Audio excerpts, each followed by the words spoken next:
Tahun depan itu anggaran kementerian kami naik 100%. Yang kedua, untuk program bedah rumah naik sangat signifikan. Tahun ini 45.000 rumah, tahun depan 400.000 rumah yang dibedah seluruh di Indonesia. Artinya dibedah ini dari tidak layak huni jadi layak huni. Ini membuktikan Bapak Prabowo sebagai Presiden sangat memperhatikan rumah rakyat yang tidak layak huni.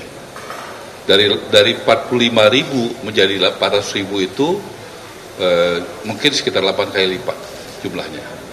Kemudian untuk rumah subsidi juga tahun ini paling besar sepanjang sejarah 350.000. Bahkan BPATB dan PBG-nya, BPATB itu biaya perolehan tanah bangunan dan PBG persetujuan bangunan gedung buat MBR, masyarakat berpenghasilan rendah, itu digratiskan. Ini juga pertama kali ya, BPATB dan PBG digratiskan.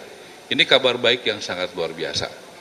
Jadi itu yang saya sampaikan. Tadi juga saya minta kita sudah mulai akan membangun rumah di kota-kota, rumah susun.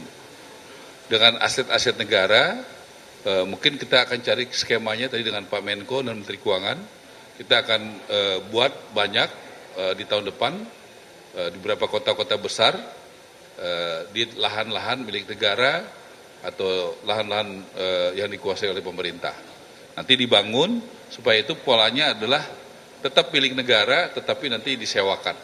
Sehingga nanti rakyat bisa intinya seperti saya baru dari Bali, dari daerah Renon, itu di kota Denpasar itu barusan ada tanah yang masih ada sisa punya Departemen Keuangan, sudah 2 dibangun rusun buat ASN Kementerian Keuangan, masih ada tanah sisa, tadi secara prinsip Kementerian Keuangan sudah setuju, kita akan mulai membangun di tempat-tempat itu supaya bisa dinikmati oleh rakyat. Saya minta tadi kepada Menteri Keuangan, alokasinya tentu juga harus buat rakyat, buat MBR, masyarakat berpenghasilan rendah, dan juga masyarakat yang ada di perkotaan. Jadi ASN-nya kita urus, tapi rakyatnya juga kita urus. Saya rasa itu ya, PPNDTP dilanjutkan, di bawah 2 miliar gratis gitu, lanjut sampai tahun depan, BPATB gratis buat rakyat kecil, MBG, PBG gratis buat rakyat kecil, juga tadi bedah rumah, renovasi rumah, naik signifikan dari 45.000 tahun ini jadi 400.000 tahun depan. Jadi ini langkah-langkah dan ini disadari oleh Bapak Presiden dan Menko dan Menteri Keuangan karena sektor perumahan ini bisa sangat menggerakkan ekonomi. Contoh, satu rumah subsidi itu kira-kira yang kerja itu 4-5 orang. Tahun ini ada 350.000 rumah yang dibiayai dan sudah dibiayai oleh negara. Ya, kita lihat per hari ini kalau tidak salah sudah 220.000 gitu lebih yang sudah diserahkan kepada masyarakat. Satu rumah subsidi itu yang kerja 4-5 orang. Kalau 5 orang, 350.000 kali 5, 1.650.000 orang yang bisa bekerja. Kalau 4, sekitar 1,3 juta. Belum lagi tidak ada di perumahan subsidi yang tidak ada warung makannya. Warung makannya biasanya ibu-ibu jualan nasi gitu buat tukang-tukang yang kerja, ya diambil ayamnya, telurnya, sayurnya dari pasar, itu ujungnya nelayan dan peternak dan petani. Kemudian tidak ada perumahan subsidi yang tidak ada yang mengangkut truk-truk yang mengangkut dari toko material, toko bangunan. Nah, tentu ada supir yang bekerja, ada kenek yang mengangkut, dari toko material itu ada sekitar 180-an barang industri, mulai dari semen, pasir, kaca, ke baja ringan, aluminium, cat, dan sebagainya. Dan itu tentu induknya ada di industri, di pabrik-pabrik yang menciptakan. Jadi ekosistem ini sangat besar, dan saya berterima kasih dengan harapan yang besar dari Presiden dan juga dukungan yang besar dari Presiden, kita membangun ekosistem ini dengan anggaran yang meningkat dan begitu banyak insentif kepada masyarakat. Buat masyarakat kecil, BPATB, PBG gratis, untuk juga PPNDTP di bawah 2 miliar gratis. Saya rasa itu yang paling penting.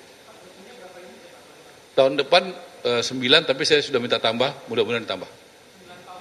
9, ya 9. Oke. 9 itu satu tower, nanti kita kasih tahu detail, tapi 9 tower. Ya, kita akan coba mulai di beberapa kota, perkotaan, dan juga di pesisir. kita mulai coba akan bangun di pesisir. Kita usahakan ada beberapa kota yang kita udah survei kelihatannya cukup baik, seperti di Denpasar bagus itu. Kemudian di Medan juga kita udah lihat oke. Nanti kita lihat di beberapa kota, di Jakarta juga kita lagi cari lahan. Saya pikir di Jakarta juga sangat penting, selain kita baru merevitalisasi Wisma Atlet Senayan ya, yang bisa dihuni oleh ribuan orang, kita juga ingin membangun baru di Jakarta ini. Dan di Jakarta ini juga kita mendapatkan data cukup besar rumah yang tidak layak huni di Jakarta. Jadi kita mesti bantu bangun karena Pemda Jakarta tidak memiliki anggaran untuk merenovasi rumah yang tidak layak huni di Jakarta. Nah, disinilah pemerintah pusat bahu-membahu dengan Pemda Jakarta untuk merenovasi rumah yang tidak layak huni. Karena Pemda DKI tidak ada anggarannya untuk rumah yang tidak layak huni. Saya sudah komunikasi Pak Gub, konsentrasi membangun TOD, rumah susun. Jadi kita saling melengkapi. Gitu. Jadi ada yang menangani soal rumah susunnya, ada yang merenovasinya. Kita sekarang sedang merenovasi rumah tidak layak huni di Johar Baru sekitar 700 sedang berjalan, sudah jadi sekitar 140. Kita juga sudah masuk ke Kelurahan Menteng, itu daerah yang kesenjangan ekonominya sangat tinggi.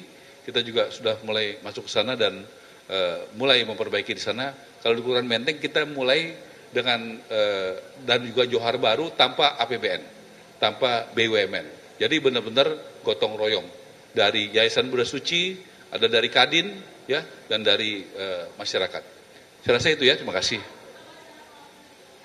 Apa?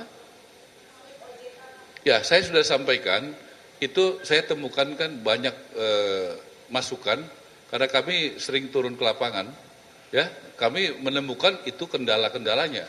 Terakhir saya turun ke Bali, ke Badung, kemudian juga ke Denpasar, juga kita menemukan banyak. Di Sumatera Utara, di Sulawesi Selatan, di Jawa Barat, Jawa Tengah, Jawa Timur, kita menemukan itu salah satu kendala rakyat untuk bisa mendaftar untuk memiliki rumah subsidi.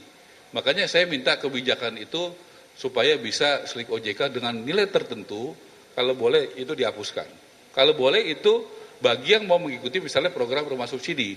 Jadi misalnya slik OJK-nya yang memang untuk ada program rumah subsidi sehingga digunakan begitu untuk itu. Karena persyaratan itu dia ada, jadi nggak bisa dia ini kena slik OJK.